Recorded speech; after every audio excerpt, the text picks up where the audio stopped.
আসসালামু আলাইকুম রহমতুল্লাহ। আসলে ছোটো একটা টপিক নিয়ে আমি আসলে একটা ভিডিও করতে আসছি। ভিডিওটার কারণ হচ্ছে যে বর্তমান রাজনৈতিক প্রেক্ষাপট, আমরা যারা কেউ রাজনীতির সাথে সম্পর্কিত আছি, যারা নাই, যারা হালকা পাতলা আছে, এই ব্যাপারগুলো নিয়ে এখন কথা হচ্ছে যে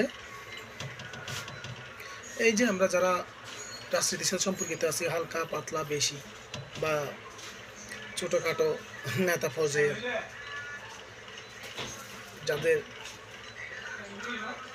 বিশেষ একটা পরিচিতি আছে রাজনৈতিক প্ল্যাটফর্ম নিয়ে, তাদের উদ্দেশ্যে বলা, আমরা সচরাচর দেখি আমাদের ফ্যামিলি মেম্বারদের মাঝে বা বাপ চাচা ভাই বোন যারা XYZ কোনো একটা স্বার্থের কারণে, কোনো একটা কারণে আমরা যদি আমাদের বাবার ভাই বোনদের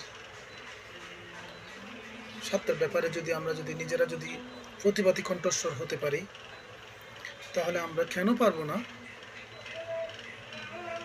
আমাদের রাজনীতিক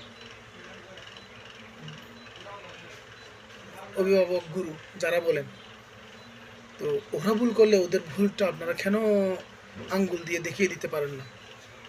তারপরেও কেন তার পিছনে আমাকে তেল মারতে হবে? তারপরেও কেন ওর জয় জয়কার স্লোগান দিতে হবে? এই জিনিসটা আমার মাথায় আসে।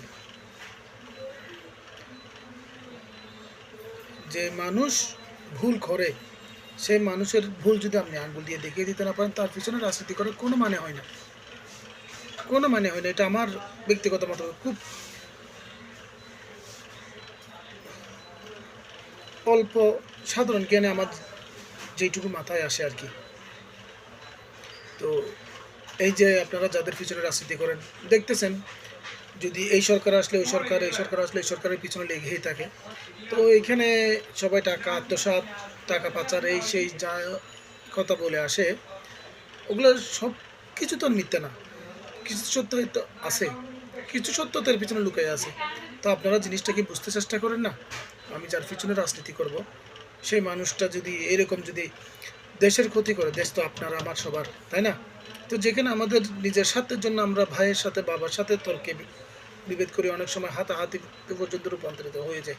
তো সেখানে ও তো আপনার কোনো রক্তের সম্পর্ক কেউ নাই, ও দেশের ক্ষতি করলো, তার মানে আপনার ক্ষতি করলো, আমার ক্ষতি করলো, সবার ক্ষতি করলো।